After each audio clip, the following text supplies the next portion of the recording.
All right, hey, I'm Steve Krenz for Guitar Gathering. Thank you for joining us on this lesson about taking your strumming from bland to wow, from just the ordinary to something special. Strumming can be a vibrant, exciting part of what you bring to any musical situation. Let's just talk about it. What is strumming? Strumming is the physical sound and movements of an internal groove within you. So let me just play a little, do a little bit of strumming. Let's see if we can come up with something.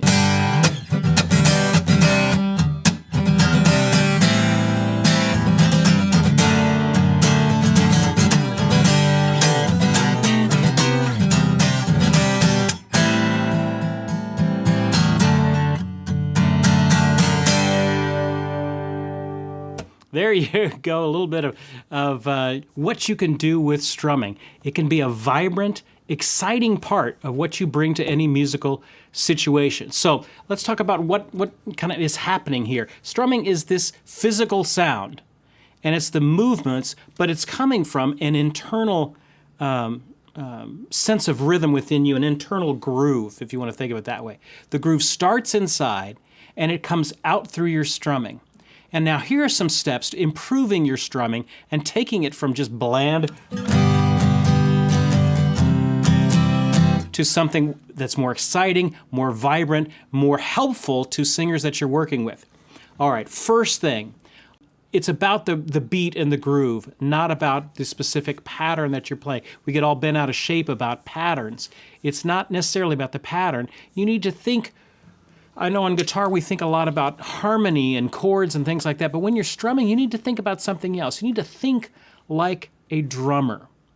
And you need to internalize the beat. So whatever beat that is inside of you, that is what's going to come out through your strumming. So you first have to hear the beat inside of you.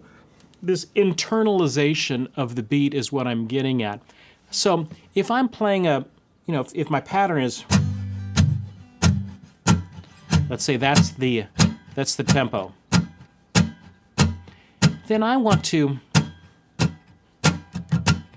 internalize that beat and still have it within me. A good way to check and see if you've got that beat synced up inside of you is if you can, tap your guitar maybe. It's a good thing to practice this internalization of the beat. Once I have this beat inside of me, then I can make it come out through my hands.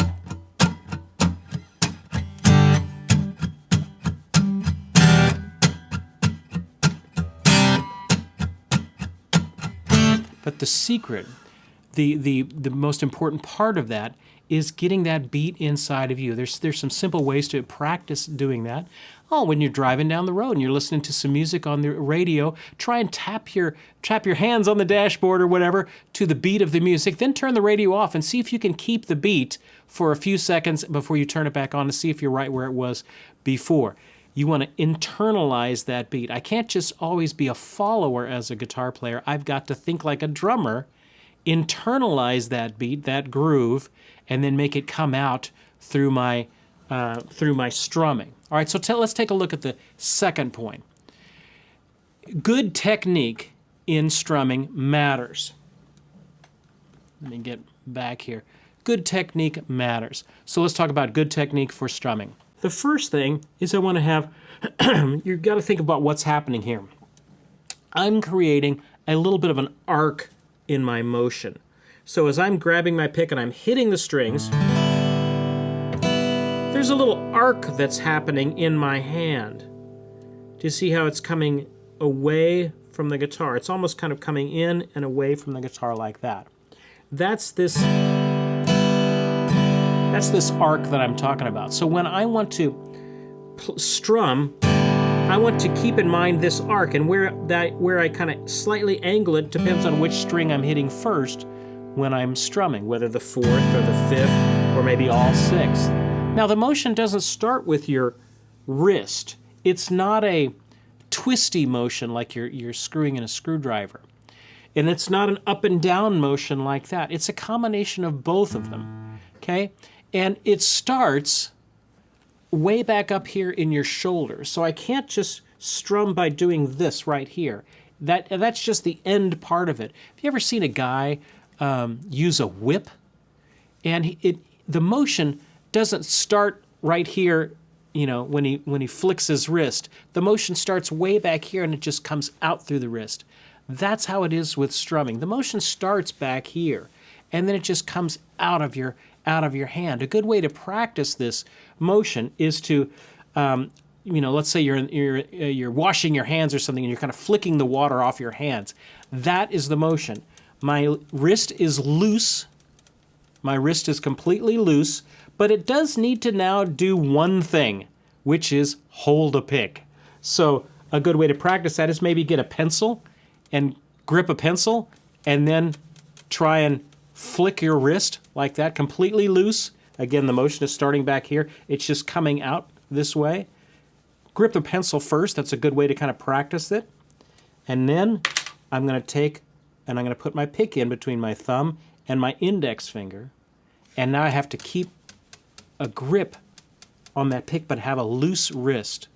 So the third point I want you to think about is you need to have a firm but a flexible grip on your pick. So I'm not gripping my pick like I'm, you know, mad at it, okay? It's firm, it's on there, it's not going to fly out, but it's also a bit flexible because when it touches the strings, when this loose hand starts touching the strings, then it's got to have a little bit of motion in it. There's almost like a circular motion to it.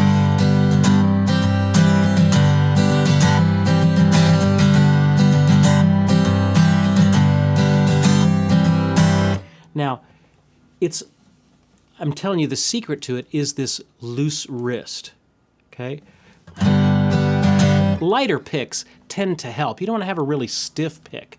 It doesn't work real well to doing strumming. So you want to have something, you know, maybe I'm using here a 73, or you could even go down to a 60, something like that. A lighter pick generally helps because if you have a really thick pick, well, then your strings are always fighting you back when you're playing, when you're trying to strum.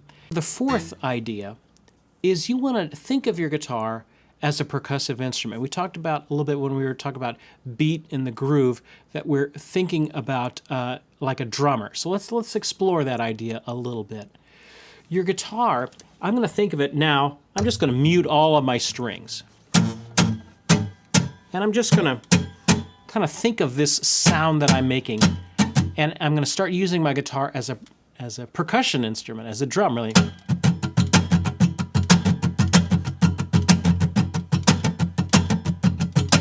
Really whacking that hand down. You'll notice that not all of the strings or not all of the strum hits are the same volume. Some are louder than others. If I did it all on the downbeats, it would be like this.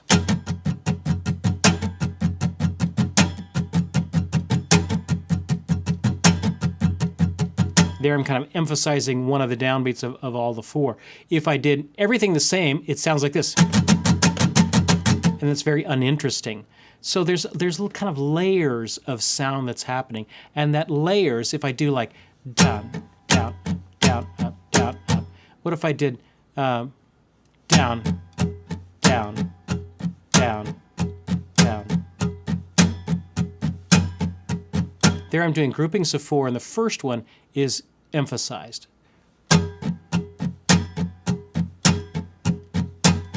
But I can also emphasize an upbeat.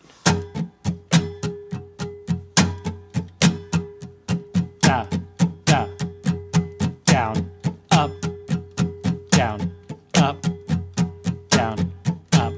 So part of the groove, there's two ways to do it. There's eighth note based grooves, down, down, up, down.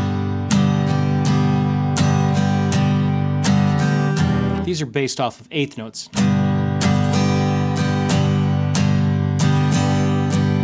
Dut, dut, dut, dut, dut, dut. Here's my beat. Dut, dut, dut, dut. My hand is always going down, up, down, up, down, up, down, up.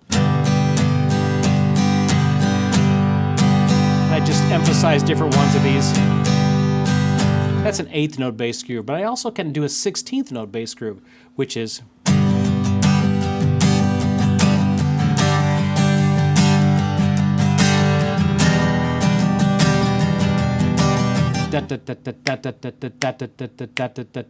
So there's eighth notes, dun.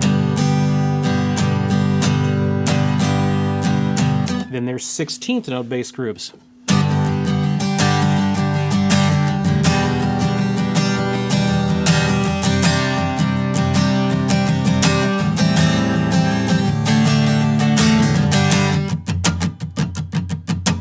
So a good way to practice that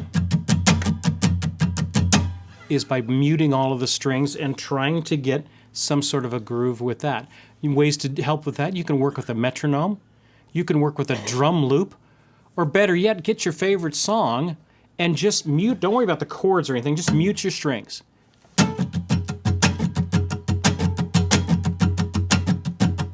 And try and find a rhythm that goes along with it. But Steve, what's the right rhythm? I want to know the right rhythm.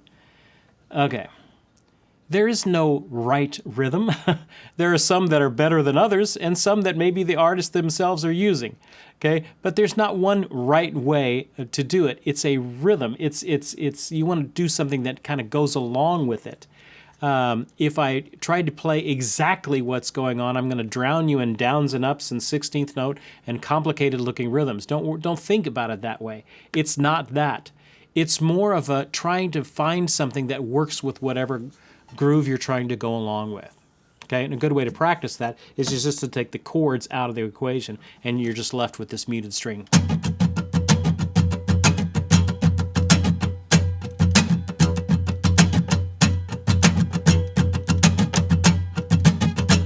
Notice I can also change the arc of what I'm doing to where I'm hitting the upper strings or the lower strings.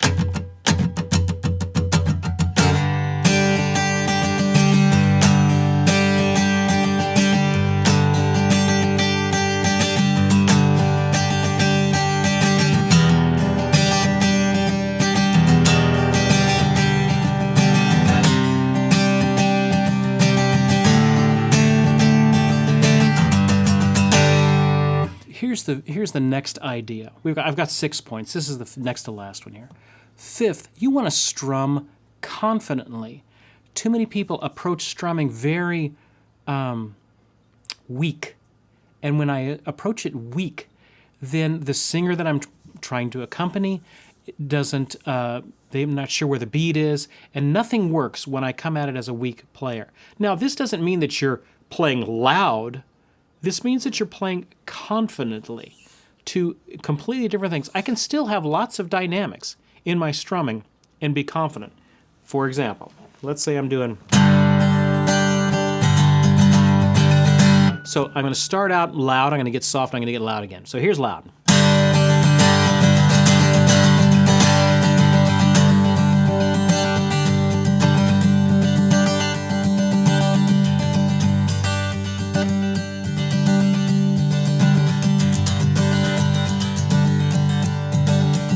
So now I'm about as soft as I can be. And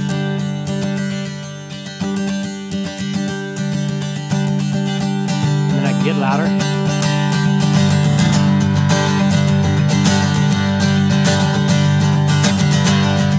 Your guitar can take some abuse. I'm seeing some of the comments down here. Don't worry about scratch. Don't scratch up your J45. Hey man, if you're worried about your guitar getting scratched while playing or something like that, it's kind of like the first scratch on your car. It's gonna happen. And so you might as well just, when it happens, and keep moving. This thing was meant to be played. Your guitar can take abuse. Let me say that again. Your guitar can take strong playing. We play it generally way too weak. When I play it like this, with a weak grip on my pick, can you hear the pick noise that's happening there? And where's the beat? Who knows? It's hard to tell where the beat is at. But as soon as I stiffen up that grip and I get a good grip on the pick,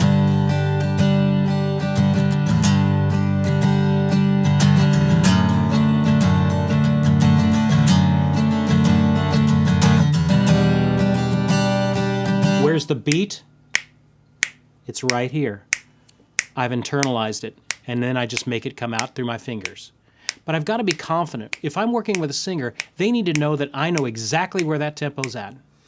2, 3, 4.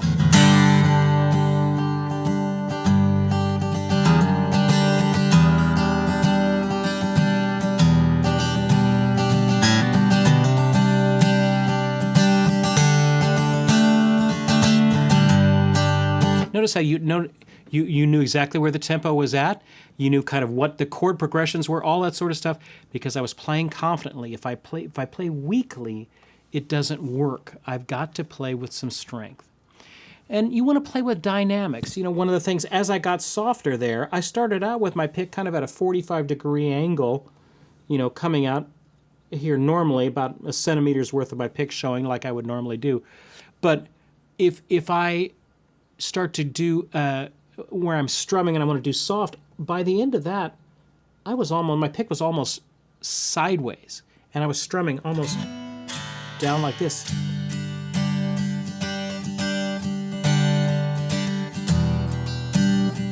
So my pick is almost sideways at this point. Not every strum is the same.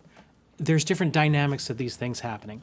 All right, last thing I wanted to just say to kick up your strumming playing is you can add these pops, these accents inside of your strumming playing, and that, again, thinking like a percussionist, thinking like a drummer, you can add more excitement into your playing. What do I mean?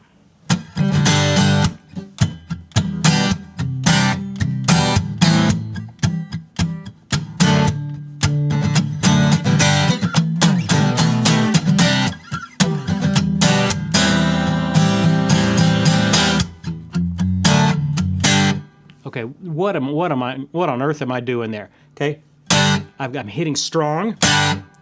Don't worry about breaking your guitar. Hit it, whack it. Okay, and then I'm muting down.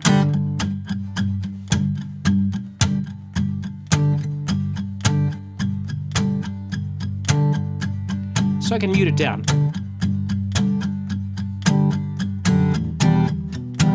My hand is coming back toward the back end of my bridge back here. Every now and then I'll give this. What is this? I'm hitting the string, strong downward motion, and I'm muting it immediately. And those little muted notes, sometimes you'll see those in strumming patterns with a little X by them and stuff like that. Those are really helpful for singers when you do that sort of stuff.